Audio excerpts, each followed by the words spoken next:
नमस्कार दोस्तों, तो आज हम बात करेंगे आपके साथ बहुत ही इंपॉर्टेंट टॉपिक। आपका थर्ड पार्ट है, ठीक है। जैसा आपको बता ही रहा हूँ मैं, पहले के 2 पार्ट अगर आपको देखने हैं तो आप मेरे को बता दीजिएगा, मैं लिंक डिस्क्रिप्शन में डाल दूँगा, ठीक है। कमेंट कर दीजिएगा, मैं वहाँ पे आपको लिंक सेंड कर दूँगा, ठीक है। तो आज हमारा पार्ट थर्ड है, बहुत ही इंपॉर्टेंट पार्ट 3, ठीक है। इसमें हम बहुत ही इंपॉर्टेंट चीज़ पढ़ने वाले हैं, वो है टाइप्स ऑफ रिएक्शन, कि रिएक्शन कितने टाइप्स की होती है, ठीक है। बहुत ही इंपॉर्टेंट पार्ट रहेगा, तो देखिएगा। उससे पहले कुछ जानकारी, नॉलेज फैक्ट्री आपको पता ही है, यूट्यूब चैनल है, यहाँ आप चाहे तो हर वीडियो को देख सकते हैं, ठीक है।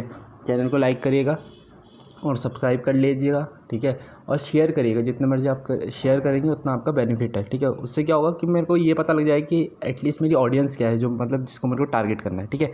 इसके बाद 7895437652 ये व्हाट्सएप नंबर है, आप मेरे को यहाँ कॉन्टैक्ट कर सकते हैं अगर आपको PDF चाहिए या कोई भी डाउट होता है, ठीक है, उससे रिलेटेड। और प्रॉपर्ली नोट्स बना के पढ़िएगा तो फ़ायदा ज़्यादा होगा। ये इंस्टाग्राम प्रोफाइल है, यहाँ भी आप मेरे को फॉलो कर सकते हैं और मैसेज कर सकते हैं अगर आपको कोई भी डाउट हो तो। देखिए, जैसा बता ही रहा था आपको, तो पार्ट 3 है, ठीक है। पार्ट 1 और पार्ट 2 में हमने बात करी थी क्या, पार्ट 1 में हमने बेसिक्स की बात करी थी कि बेसिकली केमिकल रिएक्शंस होती क्या है, इक्वेशन क्या होती हैं, उनके बारे में थोड़ा बेसिक्स पढ़ा था पार्ट 1 में। पार्ट 2 में मैंने आपको डिटेल में बताया था कि हमारे पास बेसिकली कि बैलेंस कैसे करी जाएगी केमिकल रिएक्शन को, ठीक है, ये पढ़ा था हमने। और थोड़ा बहुत एक्सोथर्मिक रिएक्शन, एंडोथर्मिक रिएक्शंस करके एक थोड़ा बहुत उसका पढ़ा था, ठीक है। आज का जो टॉपिक है वो बहुत ही इंपॉर्टेंट होगा, वो होगा टाइप्स ऑफ रिएक्शन। तो बिना देरी करें चलिए स्टार्ट करते हैं। तो देखिए ज़रा ध्यान से, पहला टाइप होता है हमारा टाइप ऑफ रिएक्शन में टोटल 5 कैटेगरी होती है। कितनी कैटेगरी होती है? 5। तो नंबर 1 कैटेगरी है कॉम्बिनेशन रिएक्शन। क्या नाम है? Combination reaction. नाम से क्लियर है, कॉम्बिनेशन मतलब कंबाइन करना है। क्या करना है? कंबाइन। जैसे एग्जांपल के लिए डेफिनेशन लिखी आपके लिए कि ऐसी रिएक्शन जिसमें क्या करते हैं हम? कंबाइन करते हैं। क्या करते हैं? कंबाइन, ठीक है। मान लीजिए C+O2, ठीक है, दोनों कंबाइन होकर CO2 बन गए। तो क्या करा? कार्बन और ऑक्सीजन को कंबाइन करा, जोड़ना। कॉम्बिनेशन का मतलब, कंबाइन का मतलब क्या होता है? जब हम क्या करते हैं, एक या एक से ज़्यादा रिएक्टेंट को कंबाइन एक से ज़्यादा रिएक्टेंट को कंबाइन करते हैं ताकि नया प्रोडक्ट बन पाए।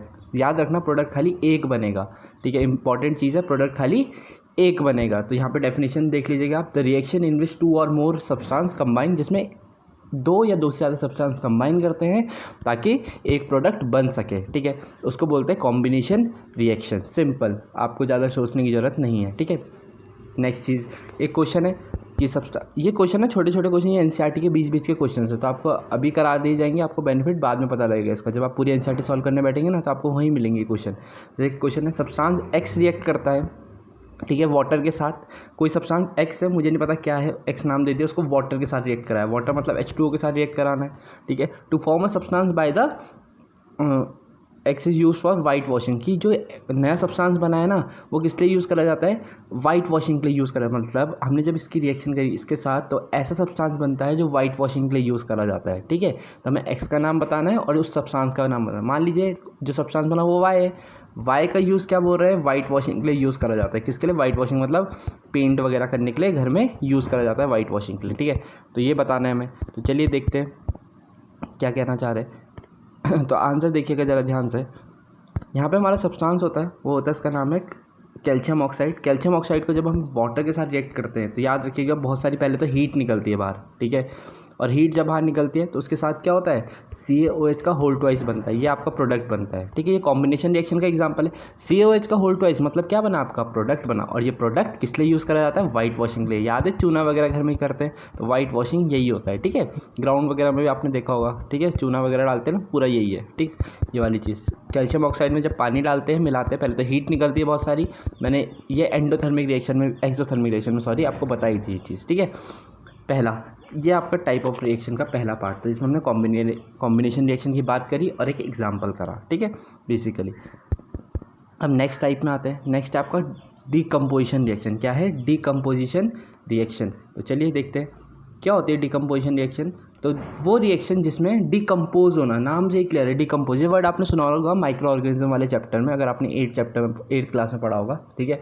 डिकम्पोज वर्ड, डिकम्पोज मतलब किसी चीज़ का क्या होना? खत्म होना एक तरीके से, ठीक है, डिकम्पोज होना। डिकम्पोजिशन रिएक्शन मतलब क्या हुआ है, कोई सब्सटेंस था, उसको आपने क्या करा है? वो टूटता है, ब्रेक डाउन होता है। क्या होता है? Break down. 2 या 2 से ज़्यादा सब्सटेंस, मान लो एक सब्सटेंस था CO3, ठीक है, आपने इसको हीट दोगे, लाइट कुछ भी दे सकते हैं, अभी हम बात करेंगे, ठीक है। तो ये क्या होगा, एक सब्सटेंसेस के टुकड़े होने स्टार्ट हो जाएंगे। तो टुकड़ा बना एक, मान लो CaO + CO2, ऐसे करके पार्ट में डिवाइड होता है, ठीक है। तो जहाँ आपको क्या लगेगा कि चीज़ें टूट रही है, वो आपकी डीकम्पोजिशन रिएक्शन होगी कि एक चीज़ थी, एक चीज़ को बहुत सारे पार्ट में तोड़ा गया, ठीक है। अच्छा, अगर आपको दिमाग थोड़ा सा भी तेज चलेगा तो अभी आप समझ जाएंगे कि कॉम्बिनेशन रिएक्शन और डीकम्पोजिशन रिएक्शन एक दूसरे के अपोजिट है। कैसे? कॉम्बिनेशन में दो चीज़ें मिलकर एक बनाती है, जबकि डीकम्पोजिशन में एक चीज़ टूटती है दो या दो से ज़्यादा में, ठीक है। तो देखिए ना, दोनों का एक दूसरे के रेसिप्रोकल या फिर ये बोलिए उल्टे हैं, ठीक है। सिंपल सा ही है। और अब बात करते हैं डीकम्पोजिशन में, तो यहाँ पे तोड़ने के लिए कुछ ना कुछ चाहिए, तो हीट होती है, लाइट होती है, या तो इलेक्ट्रिसिटी का हम यूज़ करते हैं, ठीक है। ये था। इसके बाद कुछ एग्जाम्पल है, CaCO3 को जब हम हीट करा तो ये बनता है CO + CO2, ठीक है, पहला एग्जाम्पल। इसके बाद AgCl को जब सनलाइट के प्रेजेंस में हीट करा जाता है, मतलब सनलाइट डाली जाती है उसके ऊपर, तो Ag + CO2। ये बहुत इंपॉर्टेंट रिएक्शन है, आगे मैं आपको यूजेस बताऊंगा, जब NCERT के क्वेश्चंस में आएंगे ना, वहाँ इसके यूजेस बताऊंगा आपको, ठीक है। साथ ही कुछ और एग्जांपल है, NaCl को जब हम क्या करते हैं, इलेक्ट्रिसिटी पास करते हैं NaCl से, ब्राइन सॉल्यूशन बोलते हैं उसको, नाम याद है, ब्राइन, BRINE, ब्राइन सॉल्यूशन, ठीक है। तब ठीक है, तो ये बनता है 2Na + Cl2, आयंस में ब्रेक होने लग जाता है बेसिकली, ठीक। तो हमने क्या सीखा डिकम्पोजिशन, बस आपको इतना समझना है अभी कि डिकम्पोजिशन मतलब कोई एक सब्सटेंस है, देखिए एक सब्सटेंस है, इसको एक या दो या दो से ज़्यादा में तोड़ा गया, तो उसको बोलते हैं डीकम्पोजिशन रिएक्शन, मतलब टूटना, ठीक है। कॉम्बिनेशन में क्या था, दो या दो से ज़्यादा सब्सटेंस एक साथ कंबाइन होते हैं और मिलके सिंगल बनाते हैं, ठीक है। नेक्स्ट चीज़, ये बहुत इंपॉर्टेंट क्वेश्चन है, ठीक है, NCERT का है, तो पढ़िए ज़रा ध्यान से।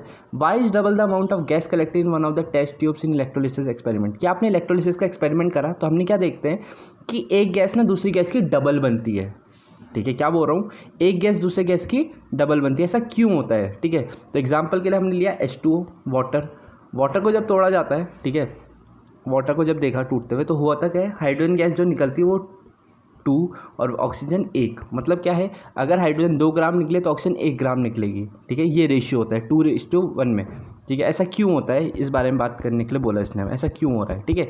इसलिए हो रहा है क्योंकि इनिशियली भी जब गैस थी हमारे पास, H2O जब था, ठीक है, ये तो रिजल्ट आया, रिजल्ट क्या है, रिजल्ट ये आया है कि अगर हमारी हाइड्रोजन 10 ग्राम निकली फॉर एग्जांपल, तो ऑक्सीजन निकलेगी 20, सॉरी ये 20 निकली तो ये 10 निकलेगी, मतलब डबल निकलती है। कौन सी गैस, हाइड्रोजन गैस हमेशा डबल निकलती हुई देखी है आपने, ऐसा क्यों होता है, ये हमारा क्वेश्चन है, ठीक।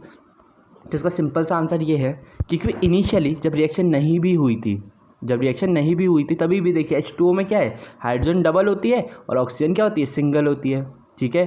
सिंपल सा आंसर क्या है, H2O यानी कि वाटर जो होता है उसमें हाइड्रोजन जो प्रेजेंट होती है वो 2 पार्ट होती है और ऑक्सीजन सिर्फ 1 पार्ट प्रेजेंट होता है, इसलिए ऐसा होता है, ठीक है। सिंपल आपको ये लिखना है, ठीक।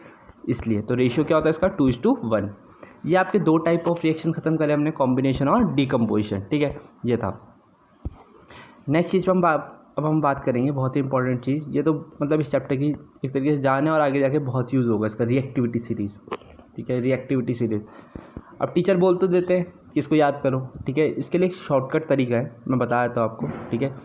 देखिए क्या है, K और Na को मिला के बनेगा केदारनाथ, K और Na को मिला के बनेगा केदारनाथ, ठीक है, केदारनाथ का मंदिर है ना, ठीक है, तो केदारनाथ, K और Na को मिला के। नेक्स्ट हम बात करेंगे, नेक्स्ट होगा आपका, ठीक है, K और Na को मिला के क्या बोला था, केदारनाथ, ठीक है, मंदिर केदारनाथ, ठीक है। और Ca से क्या बनेगा, Ca से बनेगा आपका का, साथ साथ लिखते रहिए ताकि आपको समझ में आता रहे, हाँ। तो Ca इसके मिला के का, केदारनाथ का, ठीक है। Mg से माली होता है ना, जो गार्डनर होता है, माली, ठीक है, माली Mg, ठीक है। Al आलू, ठीक है, आलू, ठीक है। Zn से आप क्या रखें, ज़रा, ठीक है, साथ साथ लिखते रहिए ताकि आपको, पॉज करके लिखते रहिए ताकि आपको समझ में आता रहे, ठीक है। Zn से ज़रा, ठीक है। Fe से फीके, Fe से है फीके, ठीक है। Pb से पकाता, Pb से है आपके पकाता,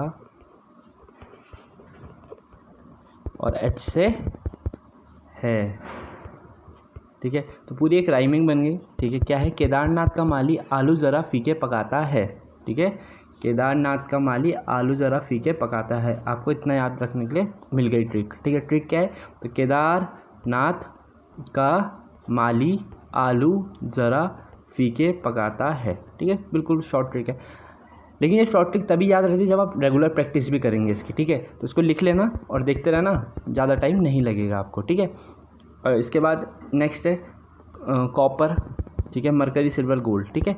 अब इसको याद करने का फ़ायदा क्या है, इस एक्टिविटी सीरीज़ को क्यों याद कर रहे हैं, सिंपल सा क्वेश्चन यही आएगा आपके दिमाग में कि क्यों इसको याद करने की ज़रूरत पड़ रही है। तो इसलिए याद करने की ज़रूरत पड़ रही है ताकि हमें पता लग जाए कि ज़्यादा रिएक्टिव कौन है। फॉर एग्जाम्पल मैंने आपको बोला लेड ज़्यादा रिएक्टिव है या एल्यूमिनियम ज़्यादा रिएक्टिव है। क्या बोला, लीड ज़्यादा रिएक्टिव है या एल्यूमिनियम, ठीक है। लीड आपको याद आएगा सिंबल पीबी होता है, ये तो नीचे होता है, और जो एल्यूमिनियम होता है ऊपर होता है। तो जो जितना ऊपर है, ठीक है, वो उतना ज़्यादा रिएक्टिव होगा, याद रखिएगा। जो जितना ज़्यादा ऊपर है रिएक्टिविटी सीरीज़ में वो उतना ज़्यादा रिएक्टिव होता है, ठीक है, मतलब जल्दी रिएक्ट कर जाता है, ठीक है, मोर पावरफुल होता है। सिंपल सा आप क्या याद रखिए, जैसे अभी आपको मैंने बोला लेड यानी पीबी और एल्यूमिनियम में, तो आप देखोगे क्या है, लेड तो नीचे है, ये कहाँ है नीचे, ये कहाँ है ऊपर, ठीक है, पोजीशन के वाइज, ठीक है। एल्यूमिनियम का है ऊपर और लेड का है नीचे, तो क्या होगा, ज़्यादा रिएक्टिव होगा। रिएक्टिव क्या होगा, ये कम, ये वाला लेड तो कम होगा, ठीक है, लेस। लेकिन एल्यूमिनियम ऊपर था तो मोर रिएक्टिव, ठीक है। मोर रिएक्टिव मतलब मोर पावरफुल। ज़्यादा रिएक्टिव चीज़ क्या होती है, ज़्यादा पावरफुल होती है, ठीक है। और ये वाला लेस रिएक्टिव है और ये लेस पावरफुल होगा। तो इसका यूज़ हम करेंगे अभी आगे जाने वाले टाइप में, तो इसलिए इसको बताना बहुत ही इंपॉर्टेंट था, ठीक है। तो ये बता दिया मैंने आपको, ठीक, इतना क्लियर।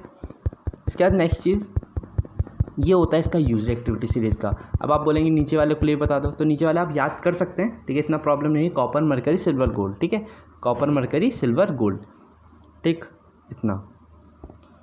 इसके बाद अब यहाँ पे यूज़ है, देखिए डिस्प्लेसमेंट रिएक्शन। डिस्प्लेसमेंट रिएक्शन क्या होती है, जब क्या करते हैं एक मेटल दूसरे मेटल को रिप्लेस कर देता है, ठीक है। डिस्प्लेस बोल दिया, रिप्लेस बोल दीजिए। जैसे एग्जाम्पल के लिए Fe + CuSO4 क्या बनेगा, ठीक है, सिंपल सा आपके सामने क्वेश्चन आया है Fe + CuSO4, तो आप बोलोगे कि यार Fe अकेला है अभी, ठीक है, ये CuSO4 है, ठीक, रिएक्ट करा आपने, ठीक, तो होगा क्या, Fe + CuSO4 दिख रहा है आपको। तो Fe ज़्यादा पावरफुल है, अगर Fe ज़्यादा पावरफुल होगा तो वो Cu को हटा देगा उसकी जगह, सिंपल काम ये है, ठीक है।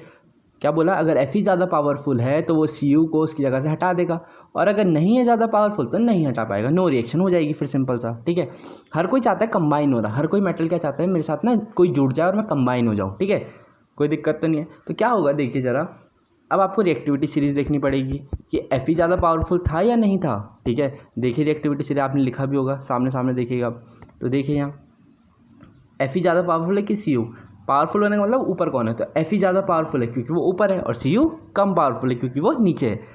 तो हमने देखा Fe पावरफुल है, Fe चाहेगा मैं इसको हटा दूँ, ठीक है। तो Fe ने क्या करा, CuSO4 में से Cu को हटा दिया और ख़ुद उसकी जगह पे आ गया। तो सोचिए ये यहाँ पे आ जाएगा, ये बन जाएगा FeSO4 + Cu हो जाएगा अकेला। तो सिंपल सा आपको ये क्या रखना है, कभी भी ऐसी सिचुएशन आती है तो जो ज़्यादा पावरफुल होता है, मतलब ज़्यादा रिएक्टिव मेटल होता है, वो दूसरे वाले को रिप्लेस कर देता है, सिंपल, ये तो थ्योरी है, ठीक है। जैसे आपने देखा होगा दो कैरेक्टर्स अगर लड़ाई करते हैं, दो पावरफुल, जो ज़्यादा पावरफुल होता है वो जीत जाता है, ठीक है। तो सिंपल सा ऐसे याद रखिए कि Fe ज़्यादा पावरफुल था, उसने Cu को मार दिया और ख़त्म कहानी, और SO4 को लेके चले गया, ठीक है। तो ये था, ठीक, तो नॉर्मल रियल लाइफ का एग्जाम्पल है, ठीक। इसका लेकिन अभी आपको इसकी इंपॉर्टेंट बताता हूँ सिलेक्शन की क्या है, मैं थोड़ा सा आपको देखिए होता क्या है, अगर आपको समझना है चीज़ को, तो मैंने पहले ही बताई होगी ये रिएक्शंस कि CuSO4 ब्लू कलर का होता है, ठीक है। जैसे आप इसमें ऊपर से Fe डालते हैं, मतलब आयरन डालते हैं, आयरन का पीस छोटा सा आपने लिया, लोहा आयरन का पीस आपने वो डाल दिया, ठीक है, Fe डाल दिया, ठीक। जैसे आप डालते हैं तो अभी आपको बताया क्या होता है, Fe क्या कर देगा, रिप्लेस कर देगा। तो जैसे रिप्लेस करता है तो यहाँ पे ये बन जाता है आपका क्या, ये बन जाता है आपका ग्रीन कलर का सॉल्यूशन, क्योंकि यहाँ पे FeSO4 बन जाता है, ठीक है। बहुत ही इंपॉर्टेंट एक क्वेश्चन यहाँ से आ रखा है बहुत बार कि Fe को जब CuSO4 में डाला गया तो क्या होता है, कौन से कलर का बन जाता है, क्या चेंज आता है रिएक्शन में, ठीक है। तो आपको क्या रखना है, CuSO4 पहले ब्लू कलर का होता है, लेकिन जैसे उसमें Fe डाला जाता है तो वो FeSO4 बनने की वजह से वहाँ पे ग्रीन कलर आ जाता है। कैसा कलर आ जाता है, ग्रीन कलर उसके अंदर, ठीक है, सिंपल सा। तो ये याद रखना है, ठीक, बाकी कोई दिक्कत नहीं है, ठीक है। डिस्प्लेसमेंट रिएक्शन हो गया, ठीक है। ऐसी ये भी एक एग्जांपल है, ठीक है, चेक कर लीजिएगा। बस पावरफुल का ध्यान रखना कि जो ज़्यादा पावरफुल होगा वो दूसरे को डिस्प्लेस कर देगा, ठीक, ये था। ये अभी देखो, अभी क्वेश्चन आपको बताया और ये देखो अभी भी ऊपर बताया और क्वेश्चन की फॉर्म में यहाँ पे आ गया। देखिए क्वेश्चन वही है कि what will happen if iron nails is dip in copper sulphate solution, कि जब कॉपर सल्फेट सॉल्यूशन में आयरन नेल को डिप करा गया तो क्या होगा। तो हमें पता है कॉपर सल्फेट क्या होता है, ब्लू कलर का होता है, आयरन उसमें डाला यानी Fe डाला तो वो क्या बन जाता है FeSO4 और ये रिएक्शन आपकी परफॉर्म हो जाती है। तो आपको दिख रहा है सिंपल, ठीक है, ये तो बता ही दिया आपको। इस रिएक्शन को बोलते हैं हम डिस्प्लेसमेंट रिएक्शन। क्या बोलते हैं, डिस्प्लेसमेंट, मतलब एक मेटल ने दूसरे मेटल को डिस्प्लेस कर दिया, मतलब उसकी जगह से हटा दिया, ठीक। नेक्स्ट चीज़ आती है आपके पास डबल डिस्प्लेसमेंट रिएक्शन। अब ये क्या होती है भाई साहब, डबल डिस्प्लेसमेंट रिएक्शन क्या होती है। तो डबल डिस्प्लेसमेंट क्या होती है, इस बार अगर खाली डिस्प्लेसमेंट होगा तो एक ही बार डिस्प्लेस, डबल डिस्प्लेसमेंट दो बार डिस्प्लेसमेंट। जैसे एग्जांपल के लिए AgNO3 है, ठीक है, NaCl, ठीक, रिएक्शन होगी तो क्या करेगा, Na Ag को हटाएगा और Ag Na को हटाएगा। इधर पावरफुल का कोई रोल नहीं है, इधर क्या होगा, एक दूसरे को डिस्प्लेस कर देंगे, ठीक है। यहाँ पे कोई अकेला भी नहीं होगा, ठीक है। जैसे पीछे देखिए, अगर आप पेज पलट के देखिए डिस्प्लेसमेंट रिएक्शन में ऊपर या फिर, तो आप क्या देख पाएंगे वहाँ पे कि एक मेटल हमेशा अकेला रह जाता था, लेकिन यहाँ कोई अकेला नहीं रहेगा क्योंकि Ag क्या करेगा, Ag जो होगा वो जुड़ जाएगा किसके साथ, Cl के साथ, तो AgCl बना लेगा और Na जो है NO3 के साथ जुड़ जाएगा, ठीक है, तो Na NO3 बना लेगा। बस सिंपल सा है ये चीज़, ठीक है। तो ये पढ़ा हमने।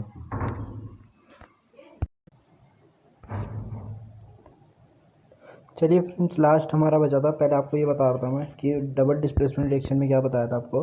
डबल डिस्प्लेसमेंट रिएक्शन मतलब यहाँ पे दोनों मेटल एक दूसरे को डिस्प्लेस करें। फॉर एग्जांपल जैसे ये रिएक्शन है, ठीक है, BaCl2 कंबाइन करा Na2SO4 के साथ, तो होगा क्या, Ba डिस्प्लेस करेगा Na को और Na डिस्प्लेस करेगा Ba को, ठीक है, बेसिकली। तो देखिए यहाँ पे हुआ क्या, अगर Ba Na को डिस्प्लेस करेगा तो BaSO4 बनेगा, ठीक, और अगर Na Ba को डिस्प्लेस करेगा तो ये NaCl बनेगा, जो कि आपको बनता हुआ यहाँ पे दिख रहा है, ठीक है, ये बताया आपको। और यहाँ पे वाइट PPT बनता है, ठीक है, BaSO4 का, ये पूछा जाता है, ये रिएक्शन इंपॉर्टेंट है, ठीक है, डबल डिस्प्लेसमेंट रिएक्शन का एग्जाम्पल करा।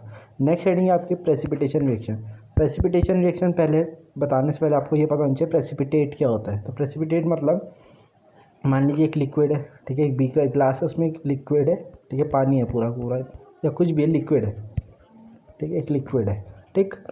इसके अंदर क्या करा, इसके अंदर आपने कोई ब्लू कलर का कुछ बन गया, मान लीजिए एग्जांपल के लिए कोई भी कलर का हो सकता है, ब्लू ब्लैक कुछ भी, ठीक है, जो इसमें लिक्विड में नहीं घुल रहा है, ठीक है, जो इस लिक्विड में नहीं घुल पा रहा है। आपने बहुत कोशिश करी, बहुत घुमाया लेकिन घुल नहीं पाया वो, ठीक है, वो बॉटम पे रह गया हमेशा के लिए, ठीक है, ठीक। ऐसी चीज़ को हम बोलते हैं प्रेसिपिटेट। क्या बोलते हैं, इस ब्लू वाले को क्या बोलेंगे, प्रेसिपिटेट, यानी PPT बोलेंगे, ठीक है। तो याद रखना, कोई मुझे प्रेसिपिटेट क्या होता है, प्रेसिपिटेट होता है ऐसा इनसॉल्युबल सब्सटेंस जो आपका लिक्विड में ना घुल पाए, ठीक है, इनसॉल्युबल सब्सटेंस, ठीक है, ऐसे सब्सटेंस को हम क्या बोलते हैं, प्रेसिपिटेट, ठीक। ये हो रहा प्रेसिपिटेट, ठीक है, और इसको बनाने की जो प्रोसेस होती है उसको प्रेसिपिटेशन रिएक्शन, सिंपल, ठीक है।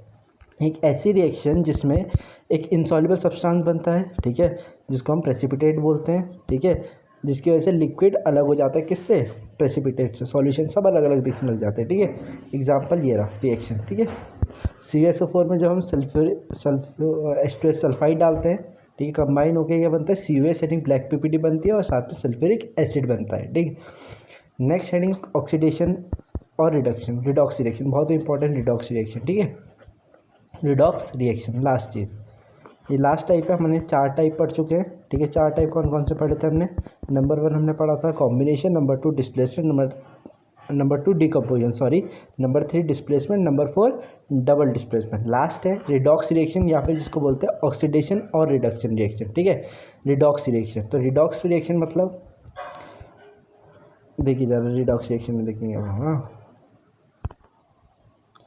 रिडॉक्स रिएक्शन में हम बात कर रहे थे आपके साथ कि रिडॉक्स रिएक्शन होती क्या है। तो उसके लिए सिंपल तरीका आप ये समझिए पहले कि 2 रिएक्शन होती है, एक होता है ऑक्सीडेशन, एक होता है रिडक्शन, ठीक है, एक होता है ऑक्सीडेशन और एक रिडक्शन। जब ये 2 रिएक्शन एक साथ होंगी तब मैं बोलूँगा रिडॉक्स रिएक्शन। पहली चीज़, पहली लाइन क्या बोली, एक होती है ऑक्सीडेशन अलग होती है, रिडक्शन अलग होती है। जब ये दोनों एक साथ होती है, जब ये दोनों एक साथ होती है तब हम इनको बोलते हैं क्या, रिडॉक्स रिएक्शन, ठीक है। पहली चीज़ तो ये दिमाग में ये बिठा लिया।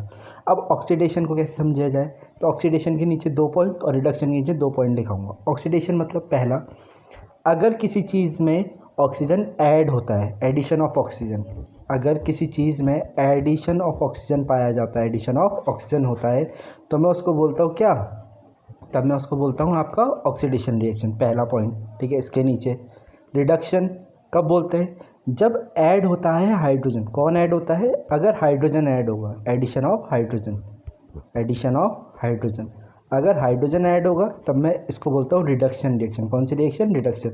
एक पॉइंट इसका, एक पॉइंट इसका, ठीक है, पहला क्लियर। अभी एडिशन पे बात करिए, अगर ऑक्सीजन ऐड होगा तो ऑक्सीडेशन, अगर हाइड्रोजन ऐड होगा तो रिडक्शन। दूसरी चीज़, अगर हाइड्रोजन रिमूव होगा, अगर रिमूवल ऑफ हाइड्रोजन पाया जाएगा, रिमूवल ऑफ हाइड्रोजन, तब मैं इसको बोलूँगा क्या, रिमूवल ऑफ हाइड्रोजन, H2 लिख रहा हूँ, ठीक है, रिमूवल ऑफ हाइड्रोजन, तब मैं इसको बोलूँगा ऑक्सीडेशन। और अगर रिमूवल ऑफ ऑक्सीडेशन ऑक्सीजन होगा, रिमूवल ऑफ ऑक्सीजन, एक दूसरे के अपोजिट है जस्ट, रिमूवल ऑफ ऑक्सीजन होगा तो हम क्या बोलेंगे, रिमूवल ऑफ ऑक्सीजन में बोलेंगे रिडक्शन, ठीक है, सिंपल प्रोसेस, ठीक है। अगर किसी चीज़ में ऑक्सीजन जुड़ता है तो ऑक्सीडेशन, अगर हाइड्रोजन जुड़ता है तो रिडक्शन, अगर हाइड्रोजन रिमूव होता है तो ऑक्सीडेशन, अगर ऑक्सीजन रिमूव होता है तो रिडक्शन, सिंपल। आप 4 बना लीजिएगा ये, ठीक है, ये टेबल बनाएंगे जैसे आप, आपको समझ में आ जाएगा, ठीक। सारी कहानी यही लिखी है। और जब ये दोनों रिएक्शन एक साथ होती है, ऑक्सीडेशन और रिडक्शन, पहला पॉइंट मैंने आपको ये बताया सबसे पहले कि तब हम बोलते हैं रिडॉक्स रिएक्शन, ठीक है। जैसे एग्जांपल है ये देखिए, सिंपल, CO था प्लस H2, रिएक्शन हुई, ये बन गया Cu प्लस H2O, ठीक। तो आप देखेंगे यहाँ हुआ क्या है, आपको ये पता लगेगा कि CO था, यहाँ से ऑक्सीजन हट चुका है, ये ऑक्सीजन था, इससे ऑक्सीजन हट गया। जब ऑक्सीजन हटता है, रिमूवल ऑफ ऑक्सीजन, तो ये कहलाता है आपका रिडक्शन। क्या कहलाता है, रिडक्शन, ठीक है। और H2 था, H2 पे ऑक्सीजन जुड़ गया, H2 पे ऑक्सीजन क्या हुआ, जुड़ गया, और ऑक्सीजन का जुड़ना इज नोन एज ऑक्सीडेशन, ठीक है, सिंपल, ऐसे समझ सकते हैं आप, ठीक है। तो ऐसे समझेंगे तो आपको ज़्यादा कहानी क्लियर हो जाएगी, ठीक, ये समझा है आपको, ठीक। ऐसे बहुत सारी रिएक्शंस है, ठीक। इसके बाद नेक्स्ट कुछ एग्जांपल्स और है, इसमें हमें निकालना पड़ता है क्या क्या, देखिए इसमें हमें निकालना पड़ता है कि आपका सब्सटेंस ऑक्साइड, कौन सा सब्सटेंस ऑक्सीडाइज हुआ, ठीक है, पहली चीज़, कौन सा सब्सटेंस रिड्यूस हुआ, ठीक है। और तीसरी चीज़ ऑक्सीडाइजिंग एजेंट, मतलब एजेंट मतलब होता है किसने करा, ठीक। याद रखिए एजेंट होता है जो ऑक्सीडेशन करता है, ठीक है। जैसे एग्जांपल के लिए बहुत ही अच्छा एग्जांपल है, देखिए ज़रा ध्यान से, एग्जांपल के लिए पहले देखिए, पहले आपको ये पहचानना होता है किसका ऑक्सीडेशन हुआ है। तो देखिए H2S था, इससे हाइड्रोजन रिमूव हुआ, हाइड्रोजन का रिमूव होना यानी ऑक्सीडेशन कहलाता है, ठीक है। पहले एरो के ऊपर ऑक्सीडेशन लिख देना। Cl2 में हाइड्रोजन जुड़ा है तो ये कहलाएगा रिडक्शन, ठीक है। ऐसे अगर आपको पॉइंट याद है वो टेबल बना के आप देखेंगे उसमें तो आपको क्लियरली समझ में आएगा, ठीक है। तो टेबल बना के एक बार देख लेना, वीडियो को रिवाइंड कर लेना, ठीक है, पीछे दोबारा देख लेना, इतना। जब आप ऐसा कर देंगे तो आप पहला सवाल, सब्सटेंस कौन सा ऑक्सीडाइज हुआ, मतलब किसका ऑक्सीडेशन हुआ है, तो H2S का ऑक्सीडेशन हुआ है, ठीक है। तो इसलिए सब्सटेंस ऑक्सीडाइज में कौन आया है, H2S, ठीक है। दूसरा, कौन सा सब्सटेंस रिड्यूस हुआ, मतलब किसका रिडक्शन हुआ, तो Cl2 का रिडक्शन हुआ, ठीक है, तभी तो ये HCl बना, ठीक है, हाइड्रोजन जुड़ा है तो मतलब रिडक्शन हुआ, तो कौन सा सब्सटेंस रिड्यूस हुआ, Cl2। दूसरा सवाल, ऑक्सीडाइजिंग एजेंट किसने करा, H2S का तो हुआ है तो इसने तो खुद का करा नहीं होगा, तो किसने करा होगा, इसके बगल वाले ने, Cl2 ने करा होगा इसका ऑक्सीडाइजिंग एजेंट Cl2, ठीक है। रिड्यूसिंग एजेंट Cl2 हो नहीं सकता क्योंकि इसका तो हुआ है ना, खुद तो कोई अपना एजेंट होता नहीं है, एजेंट कौन होगा, H2S होगा, फिर बस सिंपल। ऐसे आप समझेंगे तो आपको क्लियरली समझ में आएगा, ऐसे बहुत सारे एग्जांपल्स है, ठीक। ये था, तो आज हमने क्या क्या सीखा, एक बार आपको पूरा रिकैप करा देता हूँ मैं। पहले सबसे पहले हमने टाइप ऑफ रिएक्शन स्टार्ट करा, तो सबसे पहले कॉम्बिनेशन रिएक्शन, ठीक है, पहला। दूसरा हमने पढ़ा डीकम्पोजिशन रिएक्शन आपका, ठीक है। तीसरा डिस्प्लेसमेंट, डबल डिस्प्लेसमेंट, फिर ठीक है डबल डिस्प्लेसमेंट करा। फिर उसके बाद हमने क्या करा था, उसके बाद एक प्रेसिपिटेशन रिएक्शन, ठीक है, PPT प्रेसिपिटेशन रिएक्शन। और लास्ट हमने अभी करा है आपके सामने क्या, लास्ट हमने करा है क्या, देखिए रिडॉक्स रिएक्शन, ठीक है। बीच मैंने आपको रिएक्टिविटी सीरीज़ भी बताई थी, ठीक है, इंपॉर्टेंट है। कमेंट करके ज़रूर बताइएगा कैसी लगी आपको, ठीक है, वीडियो, या फिर ये बताइएगा कि कौन सा आपका फेवरेट वाला पार्ट था, ठीक है। बाकी अगर आपको पीछे के पार्ट चाहिए तो वो भी आप चेक कर सकते हैं, पूरी प्लेलिस्ट बन के तैयार है, ठीक है, केमिकल रिएक्शन और इक्वेशन करके पूरी प्लेलिस्ट है। तो चलिए फिर बाय बाय, मिलते हैं नेक्स्ट पार्ट के साथ जल्दी, ठीक है, जिसमें हम बात करेंगे रेंसिडिटी और कोरोजन की। फिर आपका ये चैप्टर ख़त्म और लास्ट में शायद हम करेंगे NCERT तब, ठीक है। चलिए फिर बाय बाय।